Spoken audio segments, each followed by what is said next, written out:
Je vous présente alors le trio Arthur, Manon et Elliot. T'es sûr? Mais c'est Mais une what? blague.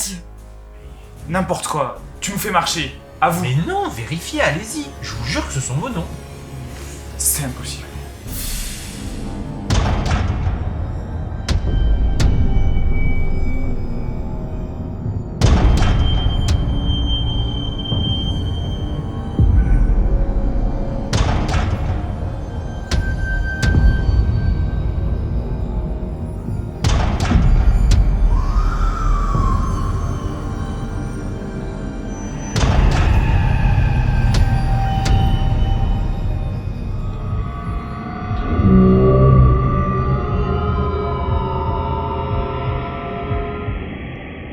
Non, mais il y a une embrouille là. Va falloir nous expliquer, Isaac. On te connaît. Nos noms sont effectivement écrits. Il ne ment pas. Je parie que tu nous prépares un petit jeu de rôle. D'où l'indication qu'on fait partie de l'histoire. Déjà, pourquoi il n'y a pas ton nom aussi, Isaac? Parce que ce sera lui, le maître du jeu. Je me trompe? C'est clair, c'est encore un de tes coups. Mais non, promis, pour une fois, c'est pas de moi. Je n'y suis pour rien. Je découvre ce livre en même temps que vous et je suis autant surpris. Je comprends rien. Je vous jure que je comprends rien et je ne sais pas pourquoi il n'y a, y a pas mon nom. Hein. Tu bluffes. Si ce n'est pas toi, alors c'est qui? Et pourquoi? Je ne vois pas du tout. Faudrait peut-être le lire pour savoir, non?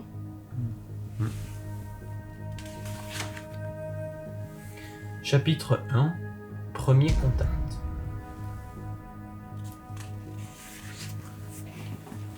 Commençons bien, commençons simple.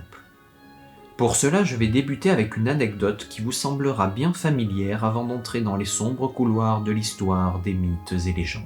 Nos trois protagonistes se connaissent tous bien depuis environ 12 ans. Mais l'étrange aventure qui les attend, elle, débuta il n'y a pas si longtemps. Notre cher groupe est donc composé d'Arthur, Manon et Elliot.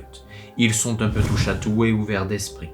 Ainsi, depuis quelque temps, ils se sont dévoués à une toute nouvelle activité. De l'univers geek, ils venaient de passer au paranormal. Leur nouveau délire, c'est de chercher dans les environs des histoires un peu étranges et d'aller enquêter sur place pour y trouver la vérité. Entre le côté énigmatique et les frissons du paranormal dont ils trouvent majoritairement des explications logiques, ils y prennent réellement du plaisir. Ils ont ainsi pu résoudre bon nombre de mystères malgré les contraintes de travail de chacun. Depuis quelques mois, ils ont lancé leur site internet où les amateurs de paranormal peuvent suivre leurs aventures et ainsi les contacter. Ils viennent tout juste de clôturer leur dernière enquête. Je vous présente donc les para-enquêteurs. Et une enquête de plus. Franchement, c'était ridicule. Tellement. C'est vrai que les gens psychotent facilement. En plus, ironiquement, c'est bien connu que les chats repoussent les esprits. Ouais, ça reste encore à prouver. Et il pourrait nous payer au moins. On en a déjà parlé, Elliot. On est amateur et bénévole.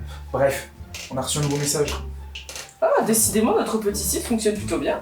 Quelque chose d'intéressant? Qu'est-ce qu'on a?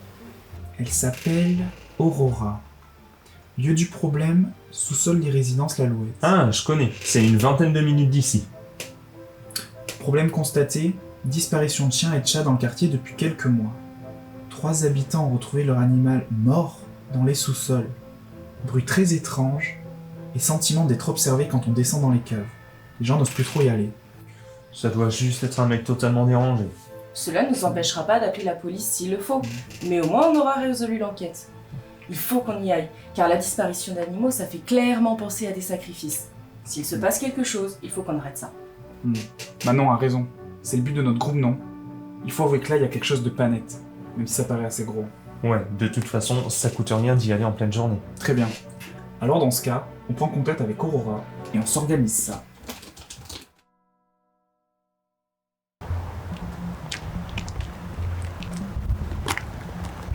C'est pas grave. C'est par là, il me semble.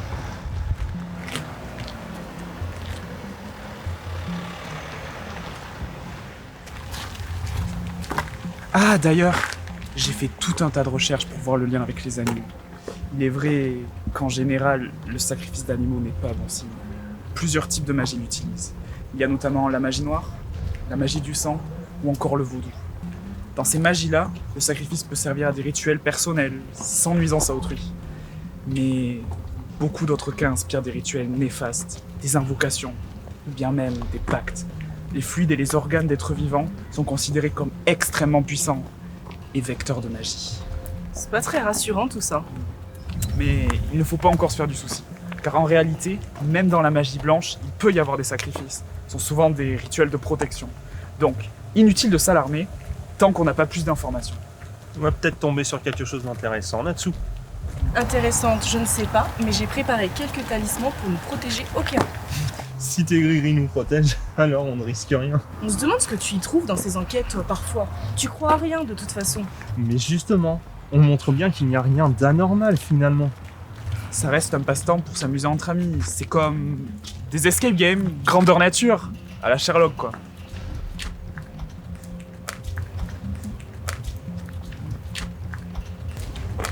C'est sympa par ici. Ouais.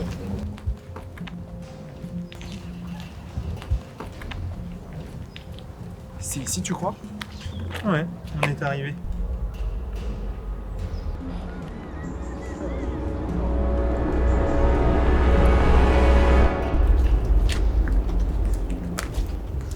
Fais une pause, s'il te plaît. Je dois faire pipi. Ah bah Manon! Désolée, je fais vite. A few minutes later.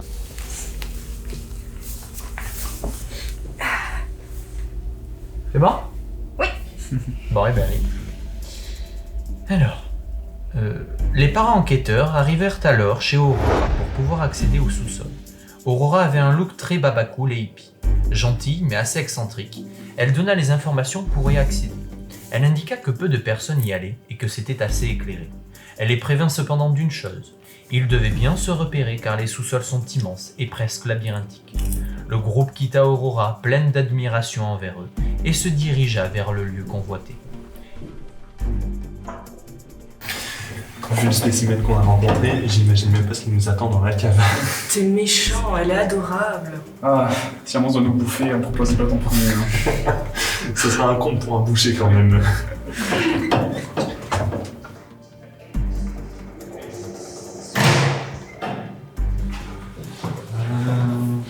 C'est la deuxième à droite. Ok.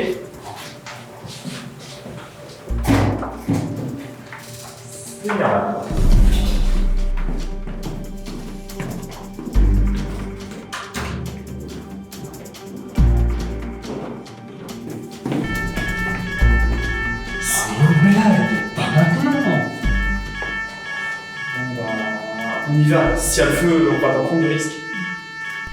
Relou quand même, j'avais envie de savoir ce qu'il y avait moi. Ce n'est que partie remise. On reviendra.